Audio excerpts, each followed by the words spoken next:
அனைவருக்குமே வணக்கம். சற்று முன் கிடைத்திருக்கக்கூடிய ஒரு மிக மிக முக்கியமான செய்தி ஒன்று வெளியாகியுள்ளது.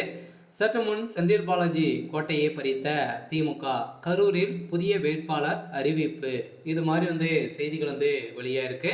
ஸோ அதிரடியாக இப்போ பார்த்தீங்கன்னா வருகின்ற சட்டமன்ற தேர்தல் வரப்போகுது. இந்த தேர்தலின் அடிப்படையில் அதிரடியாக கரூருடைய கோட்டையாக செந்தில் பாலாஜி அவர்கள் வைத்திருந்தார். இந்த நிலையில் பார்த்தீங்கன்னா அவரை மீறி கரூர் எங்கேயுமே ஸோ போகாது. அந்த அளவிற்கு பார்த்தீங்கன்னா கரூர் அவருடைய கட்டுப்பாட்டில் வைத்திருந்த நிலையில் இப்போ அதிரடியாக திமுகவுடைய தலைமையகம் செய்த முடிவால் இப்போ திமுகவுடைய கோட்டையை விட்டு பார்த்தீங்கன்னா அவர் வெளியேறியிருக்காரு. சில திமுகவில் புதிய வேட்பாளராக திமுக அறிவிக்கப்படுத்தியிருக்காங்க. ஏற்கனவே பார்த்தீங்கன்னா முன்னாள் எம்எல்ஏ பார்த்தீங்கன்னா இருந்தவர் இப்போ அறிவிப்பு கொடுத்துருக்காங்க. யார் அப்படின்றத தொடர்ந்து வீடியோவில் நம்ம பார்க்கலாம். ஸோ அதுக்கு முன்னாடி நம்ம சேனலுக்கு இப்போ தான் நீங்கள் முதல் முறையாக வந்திருக்கீங்க அப்படின்னா மறக்காமல் நம்மளுடைய சேனலை சப்ஸ்கிரைப் பண்ணி சப்போர்ட் பண்ணுங்கள். ஸோ வாங்க வீடியோக்குள்ளே போகலாம்.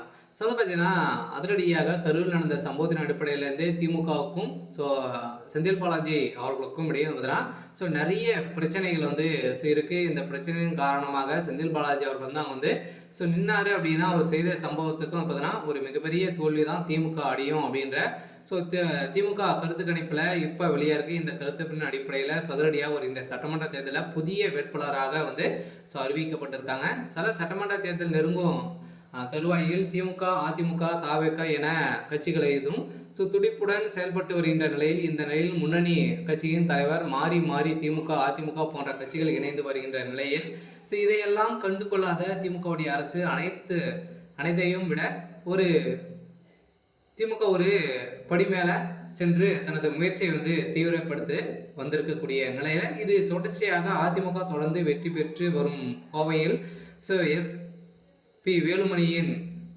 பிரமத்தை ஸோ தற்கு தெரியும் வகையில் ஸோ திமுக ஒரு திட்டத்தை தீட்டியுள்ளது. ஸோ கரூரின் முகாமாக அறிவிக்கப்பட்டு வரும் செந்தில் பாலாஜியை கோவைக்கு அனுப்பி அதனையும் திமுக கோட்டையாக ஸோ மாற்றும் வகையில் திமுக முயற்சிக்கிறது. சொல்ல பார்த்தீங்கன்னா இந்த காரணமாக செந்தில் பாலாஜி கரூரை விட்டு கோவை தொகுதியில் வேட்பாளராக ஸோ நிறுத்தப்பட வாய்ப்புள்ளதாகவும் இப்போ திமுக சார்பில் முன்னாள் எம்எல்ஏ ஏவிசி ஸோ மணிவண்ணன் நிறுத்தப்படலாம் என தகவல் ஸோ வெளியாக இருக்குது. ஸோ இந்த நிலையில் தான் செந்தில் பாலாஜி அவர்கள் ஸோ அதிரடி அவருடைய அரசியல் வாழ்க்கைக்கு முற்றுப்புள்ளி வைக்கும் விதத்தில் செயல்படுறாங்க. இருந்தாலுமே செந்தில் பாலாஜி அவர்கள் பார்த்தீங்கன்னா இப்போ நீதிமன்றம் வழங்கிய தீர்ப்பின் அடிப்படையில் வருகிற சட்டமன்ற தேர்தலில் அவர் போட்டியிட முடியாது அப்படின்ற மாதிரி தான் ஒரு தகவல் வெளியாக இருக்குது. இருந்தாலும் என்ன நடக்குது அப்படின்றத ஸோ வெயிட் பண்ணி பார்க்கலாம். ஸோ இது மாதிரி செய்திகளை தெரிஞ்சுக்கணும் அப்படின்னா மறக்காமல் நம்மளுடைய சேனலை சப்ஸ்கிரைப் பண்ணி சப்போர்ட் பண்ணுங்கள். தேங்க்யூ.